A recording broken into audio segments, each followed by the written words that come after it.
नाजरीन, पाकिस्तान में एक ऐसा वाक़या हुआ है, अफसोसनाक वाक़या, शर्मनाक वाक़या, जिससे इंसानियत भी शर्मा जाती है।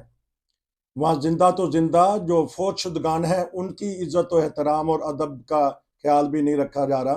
बिलखसूस जब जमात अहमदिया के अफराद जब फौत हो जाते हैं, तो उनकी तदफीन के वाक़या का एक पता करेंगे कि असल हकायक क्या हैं, कहाँ वाक़या हुआ है, किसने किया है।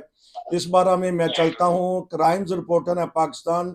जी बताइएगा, लाहौर के करीब और जवाहर में एक वाक़या पेश हुआ है, तो इसमें बेचैनी पैदा हो रही है, पूरी दुनिया में ये क्लिप चल रहा है, इस बारे में कुछ बताइएगा। जी 28 जनवरी का वाकया है। अपना एक अहमदी थे अफराद, उनका नाम था फजल। और ये इलाका जो बताया जा रहा है ये है खानका डोगरा के करीब एक नवाही गांव है, साहू वाला। ये उस गांव का वाकया है कि वहां पर एक हमारे अहमदी अफराद थे, फजल वल्द शेर मोहम्मद। तो उनकी वफात हो गई। तो उनकी वफात के बाद जब कोई एक वहां पर कता अरादी थी 1 कनाल के करीब, जो कि जमात अहमदिया की मलकियत थी, तो वहां पर जो लोकल मुकामी इंतजामिया है उन्होंने वहां पर मजदूरों को हायर करके वहां पर जब कब्र खोली, खोद के, तो वहां पे कब्र की उसको बना रहे थे। तो वहां पर चंद तरीके लबैक के जो मौलवी है वहां पर इकट्ठे आए हैं। वहां पर आकर उन्होंने देखा है कि ये क्या हो रहा है। तो उसके बाद उन्होंने मसाजिद में ऐलान करके बंदों को वहां पर इकट्ठा किया है। उसके बाद वहां पर उन्होंने फिर नारेबाजी की है, और नारेबाजी करते हुए उन्होंने फिर वहां पर कब्र को जो है वो मट्टी वापस डाली है, और जो मजदूर वहां पर 5 काम कर रहे थे उनको भी मारा है। अच्छा। इसके बाद फिर पुलिस को इतला की गई थी, तो पुलिस मौके पर फिर वहां पर मौजूद थी।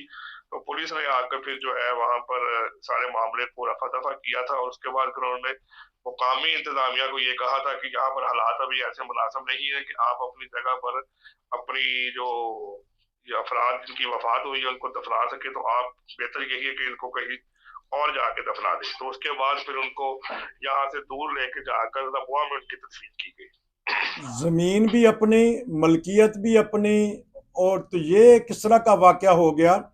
तो इसमें तो कोई औकाफ की या किसी का और कब्रिस्तान तो था ही नहीं, जिनके जहां वो कहते हैं कि मुर्दों की दिलोजारी होती है। जमीन भी अपनी है। जी, खास तौर पे सबसे बड़ी बात यह है कि ये पाकिस्तान है कि सारी जमीन जो है असल में तरीके लबैक वालों की है। अच्छा। तो पाकिस्तान के अंदर आप ये को पहला वाकया तो ऐसा नहीं हुआ कि आपको आपकी मर्जी के खिलाफ काम करने से रोका गया है। इससे पहले भी कई ऐसी जगह है जहां पर हमारी जमात अहमदी की जो साजिद है वो पुरानी बनी हुई है, और पाकिस्तान बनने से पहले की बनी हुई है।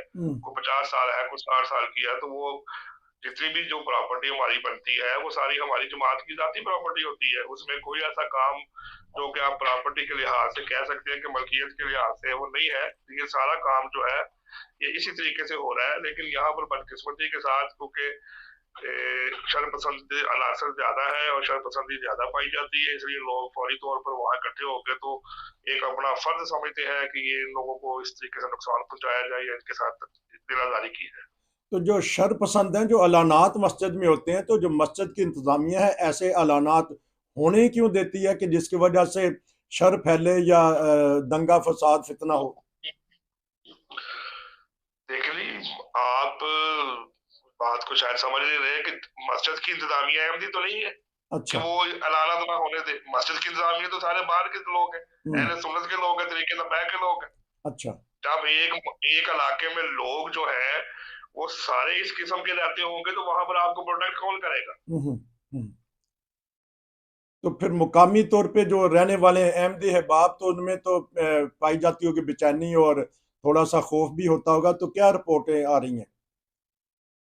जी जाहिर तकलीफ की बात है। वहां पर मुकामी तौर पे लोग जब मॉब इकट्ठा होता है, नारेबाजी करते हैं, गाली गलौज करते हैं, तो जाहिर जो मुकामी अहमदी अफराद हैं उनमें परेशानी का जो है अवसर तो पाया जाता है। वो परेशान भी होते हैं। बहरहाल अल्लाह ताला है जो असबाब उनके लिए सबर के और आसानी के पैदा कर दे। बहरहाल परेशानी तो पक्की बात है कि होती है कि क्योंकि वहां पर जब लोग इकट्ठे हो, नारेबाजी करें, गालियां दे, तो परेशानी तो बहुत ज्यादा होती है। लेकिन उसके अलावा किया कुछ नहीं जा सकता, क्योंकि सिवाय खुदा तआला के जमीन पर तो आसरा कोई भी नहीं है। अल्लाह ताला के एक ऐसा आसरा है, क्योंकि ना हुकूमत आपका साथ देती है, ना पुलिस आपका साथ देती है, ना कोई दूसरे शुरफा जो है वो डर की वजह से आपका साथ देते हैं। तो सिर्फ एक अल्लाह ताला ही है जो आपका हौसला और सब्र अता करता है। बाकी लोगों की तरफ से तो किसी किस्म का कोई तावन नहीं होता। अच्छा, वो क्लिप में तो ये भी देखा गया, महसूस होता है कि जिस तरह उनको बांधा गया, उनके ऊपर तशद्दुद भी किया गया, जो 5 गोरकन जो कब्र की तैयारी में थे, आए हुए थे।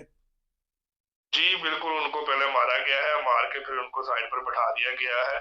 तो बाद में फिर लोगों ने उनको आपस में बताया और पुलिस ने भी आके समझाया कि ये तो एक मजदूर लोग हैं, पैसे की खातिर काम करते हैं, इनका इसके साथ क्या ताल्लुक है। मजदूर बंदे ने तो मजदूरी करनी है, उसका इससे क्या ताल्लुक है, क्या मजहब होता है, क्या काम होता है। तो लेकिन वो तब तक तो मार पड़ चुकी होती है जब तक इनको समझाने के लिए कोई ऐसा आंसर या कोई ऐसी बात की गई हो। तभी तक तो फिलहाल यही सामने बात आई है। तो एक ये भी बात चल रही है कि जो इंतखाबात हो रहे हैं आने वाले 8 फरवरी को, उसमें जमात अहमदिया की तरफ से एक प्रेस रिलीज आई है, तो इस बारे में बताइएगा।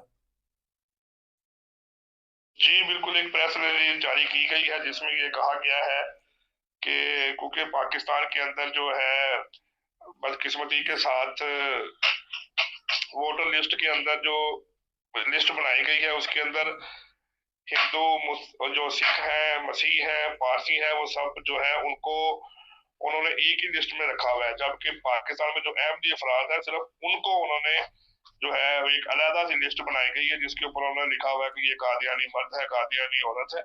तो ये एक उन्होंने इम्तियाजी सा सलूक रवा रखा है कि अहमदी अफराद की लिस्ट ही उन्होंने पाकिस्तानी शहरी होने के नाते पाकिस्तान के शहरियों में काउंट ही नहीं की गई और उनको अलग से एक लिस्ट बना कर रखा गया है।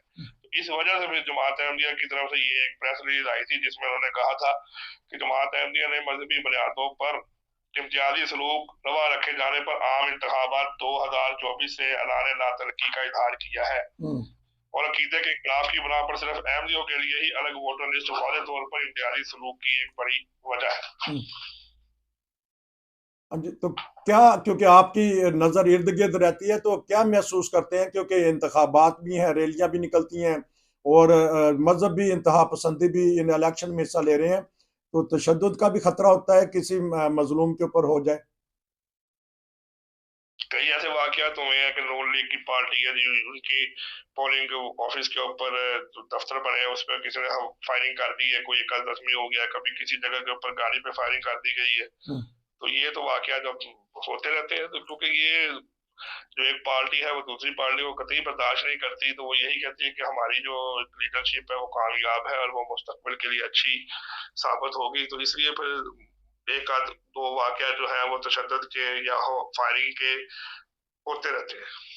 तो क्या देखते हैं तहरीक लब्बैक, जो कि एक मुतशद्दिद पार्टी है लाहौर में, इनका नारा क्या है और ये क्या करना चाहते हैं?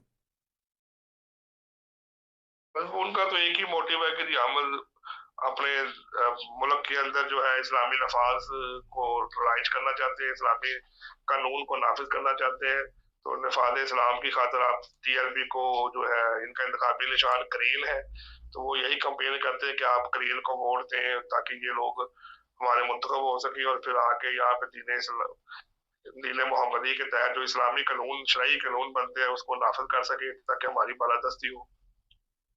आपका बहुत शुक्रिया। नाज़रीन, ये थे हमारे क्राइम रिपोर्टर, बता रहे थे पाकिस्तान के हालात में बिलखसूस जमात अहमदिया से नारवा सलूक किया जा रहा है और उनकी जायदादों को, उनकी मसाजिद को और उनके जो अपनी ज़ाती मलकियत में कब्रिस्तान हैं वहाँ भी उनको नुकसान पहुँचाया जा रहा है।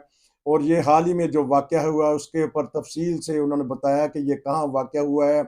फिर इंतज़ामिया या पुलिस ने कहा है कि हालात ऐसे नहीं हैं, तो इसका मतलब है कि पुलिस इंतज़ामिया बेबस हो चुकी है। नाजरीन, कि वो जो फौज शुदगान हैं उनको भी वो कहते हैं कि तदफीर कर रही हो तो किसी और जगह ले जाएं। तो ये पाकिस्तान तो सबका है। हज़रत कायद आज़म ने जो पाकिस्तान बनाया था, इसलिए तो बनाया था कि हर शहरी को बराबरी के हकूक़ मिलें। वहाँ बराबरी के हकूक़ तो क्या, ये देख लीजिए कि कैसे रोज़मर्रा वाक़यात होते हैं। आपका बहुत शुक्रिया, इंशाल्लाह आपसे फिर राब्ता रहेगा। तो नाजरीन, बात यही हो रही थी कि किस तरह इस मुल्क को आगे बढ़ाया जाए। तो इस तरह नफ़रतें बढ़ती जा रही हैं। कहाँ वो ज़माना 50-60 साल पहले कि तरक्की कर रहा था, प्यार और मोहब्बत से सारे लोग रह रहे थे, तो उसमें ना कोई फ़िरक़ाबाज़ी थी, ना मज़हबी इंतहा पसंदी थी, चैन और सुकून से सारी ज़िंदगी लोग अपना गुजारे थे। अब ये तशद्दुद का रास्ता अख्तियार कर लिया है हमारे मुतशद्दिद लोगों ने। अल्लाह करे कि हमारा पाकिस्तान जल्द संभल जाए और अपनी लाइन की तरफ चल पड़े। ये था खुसूसी प्रोग्राम।